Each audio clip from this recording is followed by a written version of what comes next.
xoş gördük hər birinizi. Biz bugün 4-cü sinif Azərbaycan dili dərsi 1-ci hissədən zərf mövzusunu izah edirik.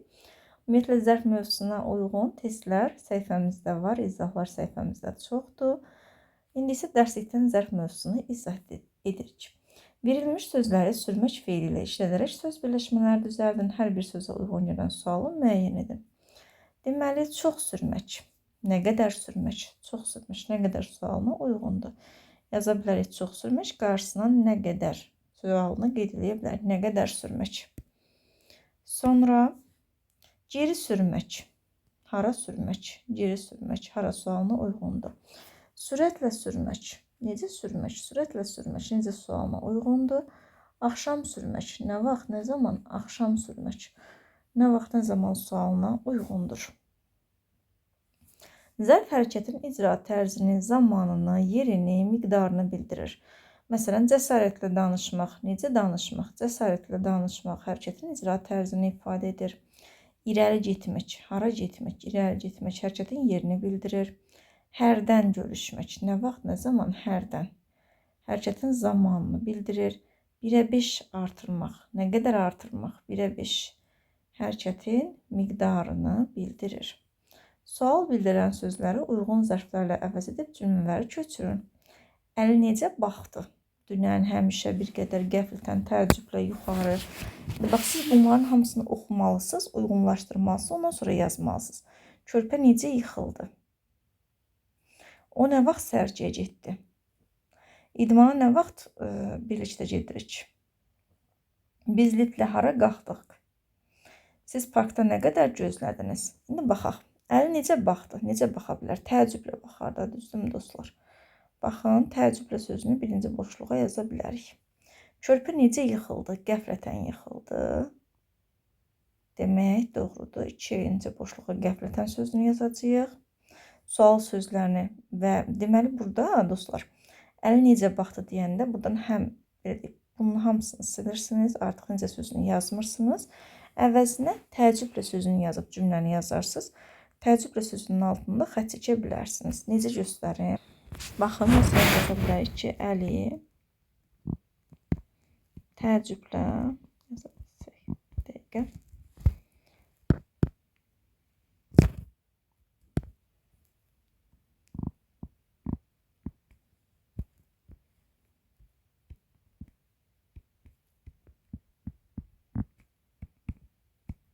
Ekranda yazmaq bir qədər çətindir. Əli təəccüblə baxdı. Cılara fikir verməyin. Çox səliqəsiz halında, ona görə yazmıram ekranda. Sadəcə nümunə olaraq göstərirəm. Aha, Əli təəccüblə baxdı.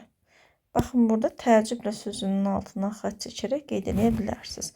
Və yaxud müəlliməniz icazə versə fərqli rəngdə uçqana yaza bilərsiniz, qələmdən istifadə edə bilərsiniz. Körpə necə yıxıldı? Qəflətən yıxıldı. Burada da baxın, bu hissəyə qəflətən sözünü yazacaqsınız. O nə vaxt sərgiyə getdi? Dünən. O, dünən sərgiyə getdi. Məsələn, çox uyğundur. Bu hissəni silim, dəqiqə qarışıqlıq düşməsin. Aha, idmana nə vaxt birlikdə gedirik? İdmana həmişə birlikdə gedirik. Sonra biz liftlə yuxarı qalxdıq. 5. 6. Siz parkda nə qədər gözlədiniz? Bir qədər gözlədik. 6-ya da bir qədər sözü uyğundur.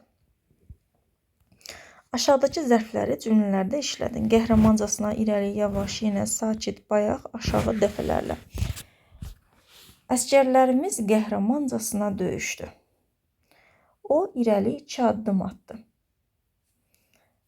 O yavaş addımlarla mənə doğru gəldi və yaxud o yavaş danışırdı. Yenə, bacım yenə dərsə gecikmişdi. Məsələn, deyirik, Elnur sakitcə danışdı. Elnur sakitcə yerində oturdu, sakitcə əyləşdi. Bayaq o mənimlə telefonla danışırdı. O mənimlə bayaq telefonla danışdı.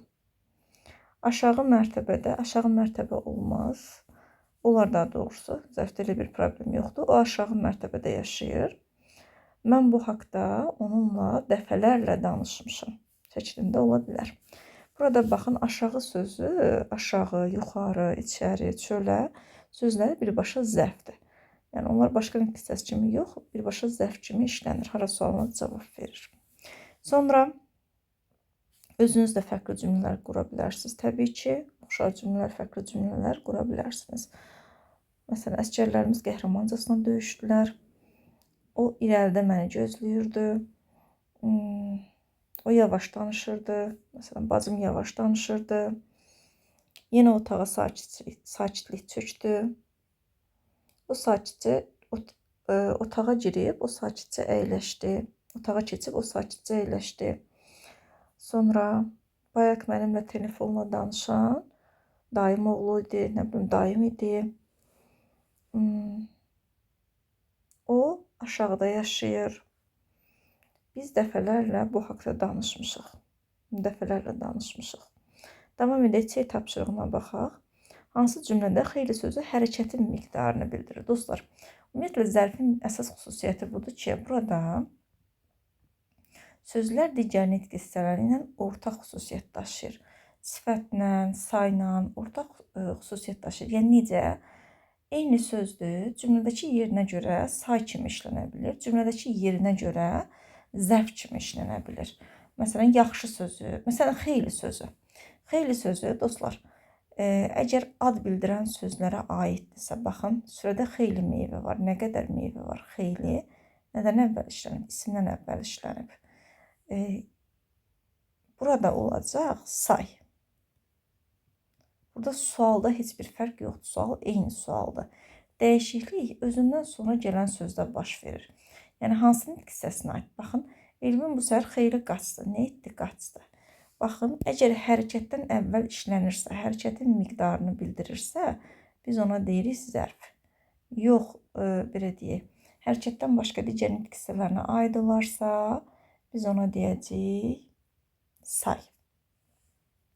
Baxın, qaçmağa aiddir. Hərəkətə aid olduğu üçün biz ona zərf deyirik. Hərəkətin miqdarını bildirdiyi üçün. Eyni sözlər sifətlə də ortaq sözlər var. Məsələn, yaxşı sözü var. Məsələn, o yaxşı danışır cümləsində. Baxın, yaxşı danışır. Yaxşı sözü, baxın, burada nümunələr də var, qeyd edəcəm. Yaxşı sözü danışmağa, hərəkətə aid olduğu üçün olacaq zərf. Bir də var, deyirəm, o yaxşı qızdır. Yaxşı qızdır sözündə, qız sözünə, yəni ismə aid olduğu üçün yaxşı sözü olacaq sifət. Biz burada birbaşa cümləyə baxırıq. Cümlədəki yerini əsasən müəyyən edirik, onun hansı nitq hissəsi olduğunu. Baxın, burada göstərilir. Cümlədə bəzi ad, əlamət, say bildirən sözlər hərəkətə aid olduqda zərf hesab edilir. Cümlədə bəzi ad, əlamət, say bildirən sözlər hərəkətə aid olduğu zaman zərf olur. Məsələn, Gülay gözəl oxudu. Baxın, niyə zərfdir? Çünki özündən sonra feil gəlib. Feilin tərzini bildirir.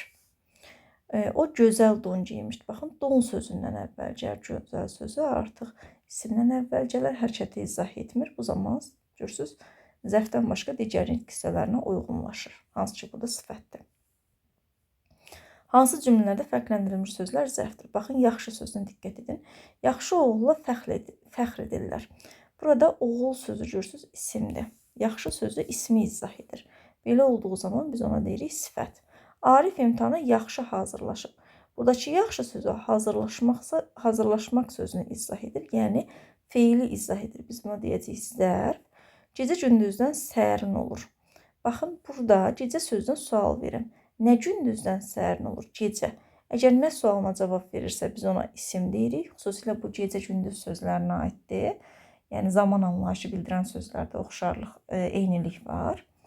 Bir də var, kəndə gecə çatdıq. Baxın, sual verim. Nə zaman çatdıq? Gecə.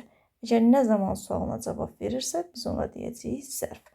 Ümumiyyətlə, zərfin nə deyə bir sualı yoxdur. Baxın, zərfin sualları yuxarıda var idi. Necə, nə cür, nə vaxt, nə zaman, nə qədər, hara sualı var. Amma hara sualını zərfin özünün zərf bildirən sözlər fərqlidir. Onlar, məsəl üçün, irəli, geri, aşağı, yuxarı tipli sözlərdir, zərf bildirən sözlər. Orada bir oxşarlıq yoxdur. Əsas burada qarışdırılacaq sözlər bu tipdə sözlərdir. Burada da diqqətli olursunuz. Cümləyə baxırsınız. Baxın, bu sifətlə zərfin oxşarlığında cümləyə baxırsınız. Bir də sayla deməli, zərfin oxşarlığında cümləyə baxırsınız. Amma isimlə zərfin oxşarlığında birbaşa sözə sual verirsiniz. Nə gündüzdən səhərin olur? Gecə. Nədirsə olacaq isim. Məsəl üçün, biz kəndə gecə çatdıq. Nə vaxt, nə zaman çatdıq deyiriksə, burada olacaq zərf. Buna görə o qədər də narahat olmayın. Testlərdə o qədər də dərinliyə düşülmür. Ümumiyyətlə, hal-hazırda 4-cü sinifdə daha çox oxuyub anlama istiqamətində şagirdlərə tapşırıqlar təqdim olunur. Düzdür, kiçik summativ qiymətləndirmələrdə, böyük summativ qiymətləndirmələrdə qaydaya önəm verilir, amma monitorinq tiplərində, monitorinqlərdə daha çox oxuyub anlama yer alır. Ona görə də, yəni qaydanı müəyyən qədər biraz, birinci deyim, o çulunu sudan çıxardacaq vəziyyətdə bilsəniz kifayət eləyir. Biraz bunu başa düşüb tətbiq edə bilsəz, sizin üçün kifayət eləyir. Çox dərinliyə düşüb, onun belə necə deyim, necə oldu, bu necə oldu, çox dərinliyə düşmək lazım deyil bu qaydalarda. Niyə? Çünki siz gələcək siniflərdə, 5-ci, 6-cı siniflərdə bunu dərinliyi ilə daha yaxşı, daha geniş formada öyrənəcəksiniz. Burada sadəcə səthi məlumat verilir ki, sizin o zərf haqqında anlayışınız olsun. Baxın, indiyə qədər 4-cü sinifə qədər uşaqlar zərf haqqında məlumat öyrənmirlər. 4-cü sinifdə öyrənirlər. O da səthi məlumatdır. Yəni, məsələn, zərfi fərqləndirə bilsin, zərfə sual verə bilsin. Bu şəkildə. Belə, bir dərsimizin daha sonuna gəldik. Sizin üçün maraqlı, faydalı olduğunu düşünürsünüzsə, videonu bəyənin və paylaşın. Hələlik görüşmək ümidi ilə.